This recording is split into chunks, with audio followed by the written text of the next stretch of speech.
Buongiorno tutti, my name's Don, welcome back to Italy. Now I've finally finished the welding. I've gone round the whole edge here with an angle grinder with a flappy disc on it, just to take the roughness out of the weld and to round it over somewhat. Now I'm left with the arduous task of polishing up the body. There's a little bit I've done at the end here. This comes up quite nice and shiny, but it's a question of going through the grades of sandpaper. What I'm using are these little discs, because I finally get into the angles better and smooth out this edge even more. It's going to take me about 2 or 3 days to do, I think. So I'm going to show you a little bit.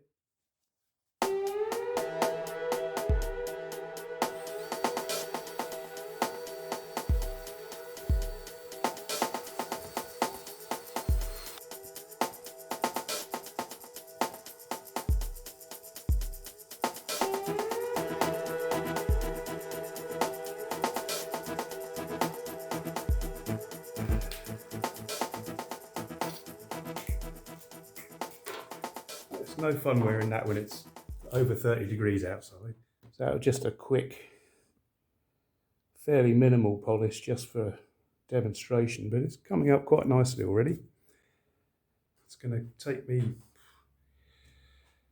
2 or 3 days to get all this done. I am going to be making the resonator cone from this aluminium pan lid.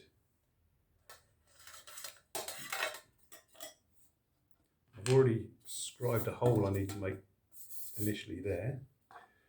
To make this cone, I'm going to be using this fantastic bit of kit that's called an English wheel. I've borrowed that from my friend Mike Grazie.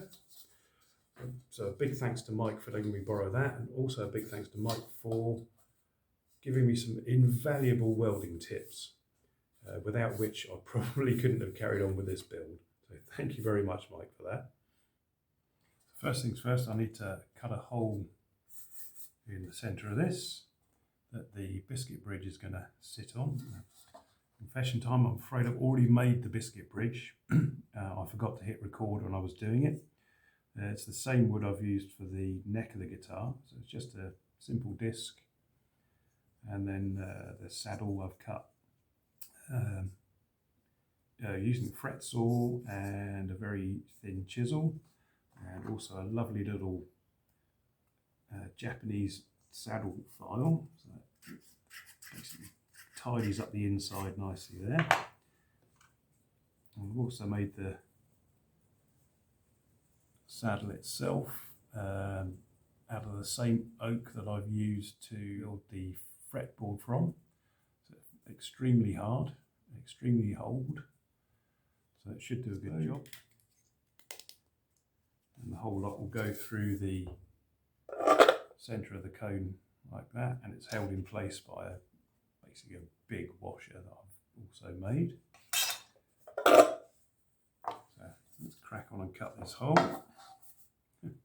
Back with the nibs.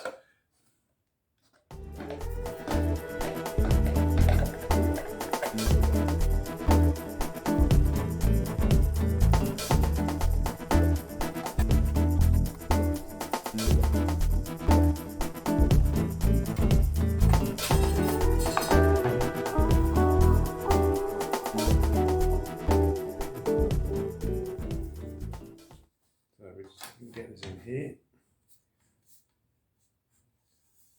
Go around the edge to take the ridge out a bit. We can open and close the jaws of the wheel at the back of the machine here. Applying pressure in the right direction.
quickly you start ending up with a cone.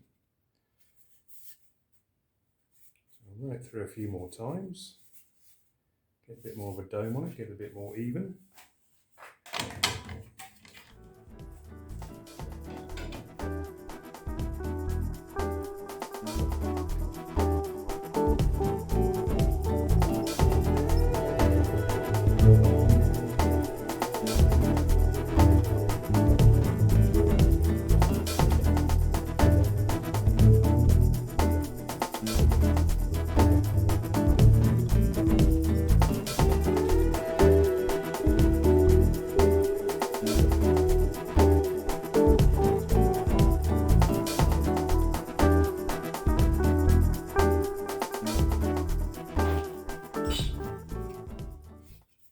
Fairly quickly you end up with something like that.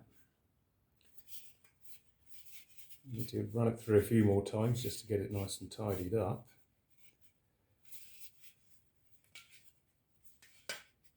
But I think that should make a good resonator cone. I won't actually know what it's going to sound like till I put the guitar together. So I'll run that through the wheel a few more times just to get it nice and even. I'm just going to put it together now with the biscuit bridge.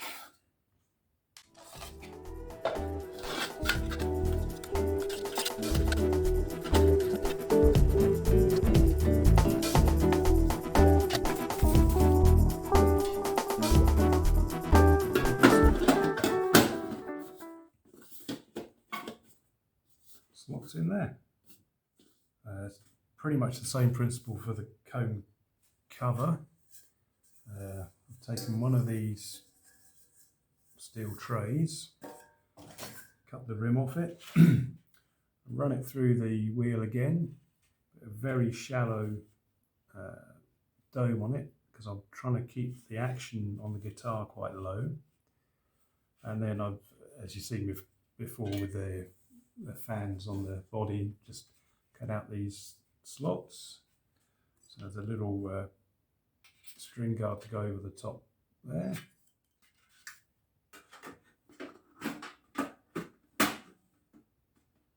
That all sits in there like so, then the cover goes on there, and then the tailpiece will come over here. Last thing I need to make is the tailpiece. So what I was going to do, this is a bit of an old sieve handle. I've got some more of the inox which I've cut to shape to fold over and bend in to hold in place. And then I'm going to attach this once I've cut out the shape, and then put holes in it to thread the strings through. That would sit on in there and then attaches to the guitar at the base. This bit of plate's made out of one of the old wall brackets that was holding the stovepipe to the wall of the house. So that's what I was going to do. But this morning I found this, which is an old cheese grater. We joke this is the house that keeps on giving. When we moved in here 2.5 years ago, we really didn't actually need to bring anything with us because pretty much everything was here. I bought all my tools, but there were loads of tools here already. There was pots and pans, loads of copper pans in the kitchen, and plates and knives and forks and everything. But anyway, I was hunting through a drawer this morning for something else, and I found this, which is an old cheese grater. And I'm looking at it, I think, I wonder if I could use this top end to hold the strings in place on the tail. It's not the right shape at the moment because on the guitar a lot of the motif that I've used is this sort of diamondy, elongated kite shape. I don't know what you want to call it, but I might be able to form this into the right shape. I'm going to give it a go. If it doesn't work, then I'll go back to the other idea. But yeah, we'll see, eh?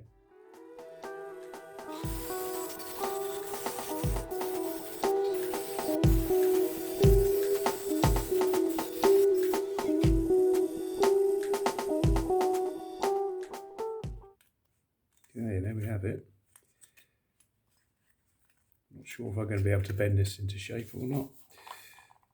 I'm probably shouting because I've got my ear defenders on. But let's have a go. So I managed to take that little wibbly wobbly bend out of that, but at the moment it's still too chunky. It's got to sit on here.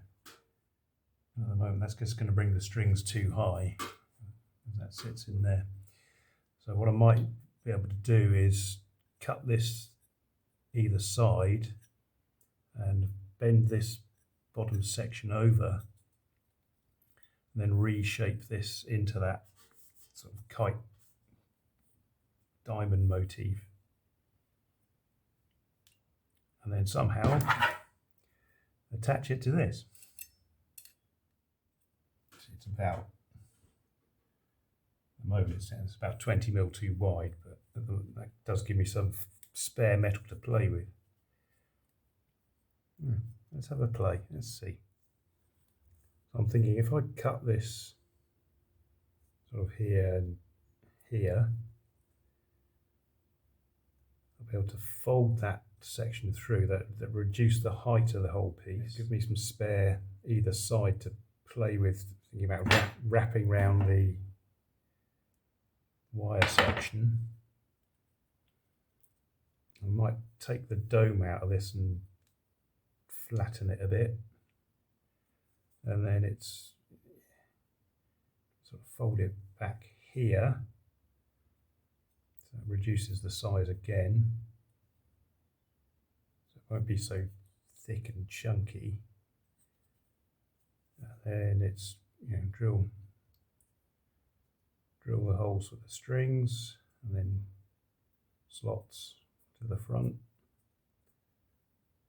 so you can thread the strings in from the top. Yeah, let's have a go.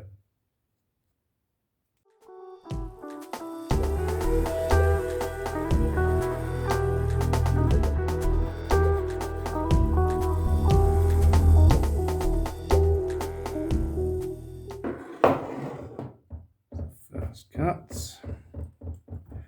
Let's see if I can bend that over now.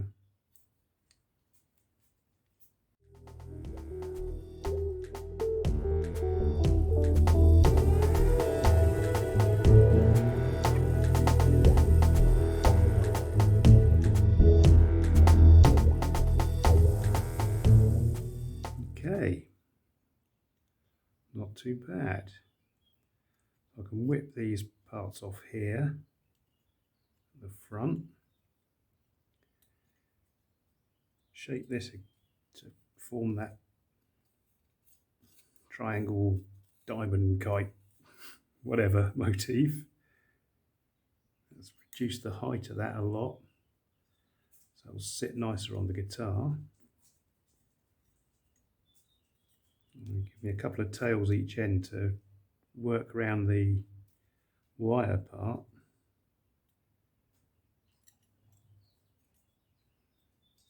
Okay, let's chop those bits off. Here's Poppy. All right, Pop.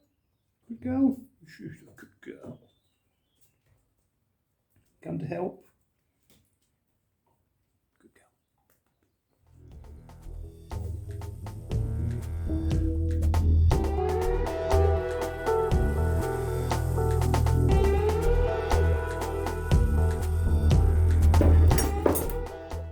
It's all worked out quite nicely so far.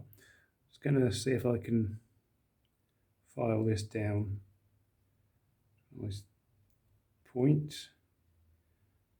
so that it's similar to the motif on the rest of the guitar.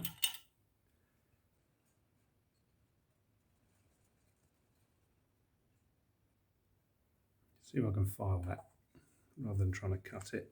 It's a bit easier to work with than the other Inox I've been using.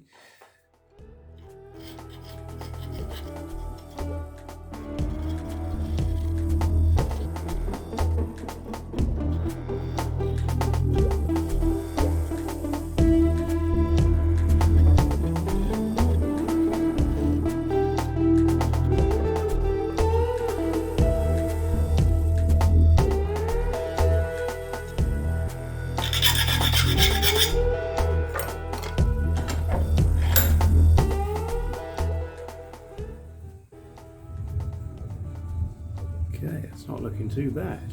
So I've left a couple of wings. It's looking a bit like something out of Flash Gordon at the moment, actually.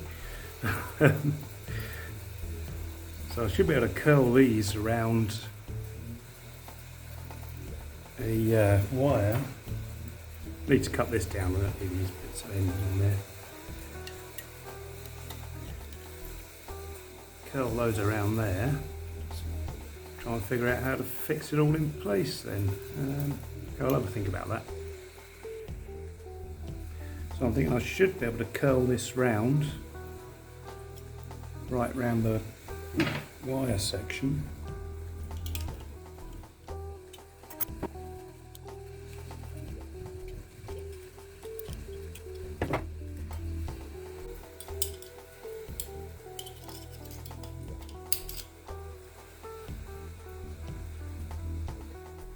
Something like that. I've had to bend that first, bend back out again, so that I can curl these around here. So it fits all together like that. I've got to take it away and do a bit of bashing, I think. In tight, this end down tight, then just drill the holes, make the slots, the strings come right out the end there. So I made this tailpiece out of the cheese grater. It worked out quite well, but when I tried it on the guitar I wasn't happy with it. It was too bulky looking, so I've gone back to plan A and made this nice low level affair instead. So in the next episode I am finally putting the guitar together. Okay, thanks for watching. Arrivederci.